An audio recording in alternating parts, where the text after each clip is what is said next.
Forex market video signals, guys. We're back to close out the week. Today is Friday, so by the end of the day, we're gonna have that weekly closing bar, which is exactly the reason I wanted to talk about the New Zealand Japanese yen here. If you remember, last time I was here, I think it was about a week ago, I already started to play around with the idea that price is gonna come back up all the way, close the distance, and end up the week. I was actually referring to the month, right? The end of the month is also quite, relatively close, right? Just in a few days, we're gonna be ending the month just as well.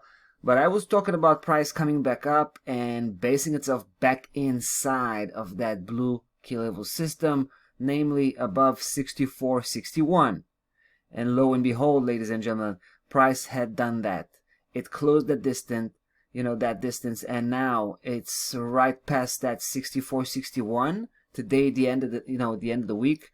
So we're pretty positive that price will be able to break back inside. I want to show you how it looks like from the monthly perspective, because that's the angle I was presenting last time we were here. Price had already started to pull back.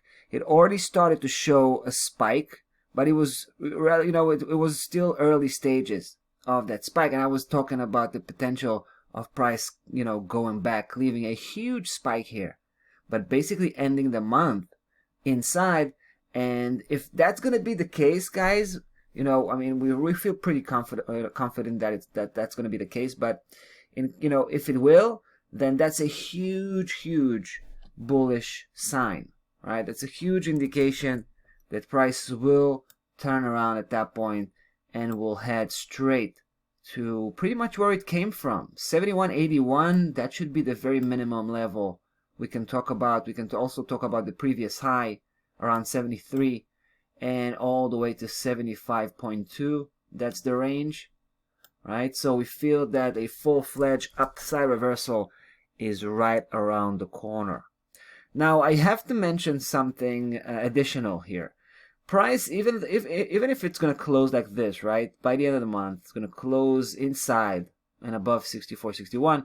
It might still have a technical correction to that spike right away.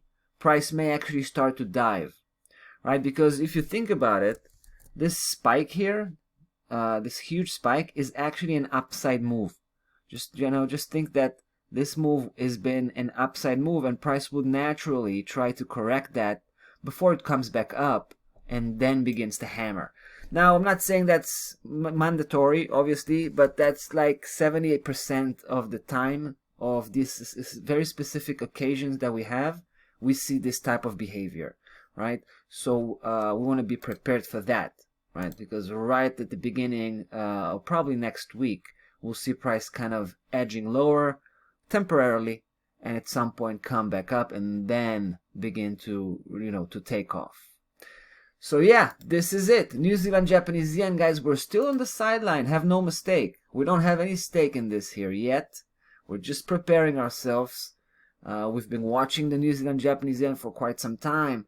We're getting closer to that right moment, where we would like to strike, and that will probably be next week. Not sure exactly if it's going to be, first thing, or we're going to wait a few days just to wave out, that technical correction I was talking about, and then try to engage. But it sure is coming, right? It's close. It's right around the corner. We're going to jump in on that New Zealand Japanese yen, and we'll try to hunt about 600 or even 700 pip all the way to 71.81. All right, that's the story we have today about the New Zealand Japanese yen. It's right on top of the list, or watch list I'm talking about, of course. So it should be super interesting to come back and follow up on this one. And that's what we'll do. So in the meantime, I'll say goodbye, and we'll see you in the next video.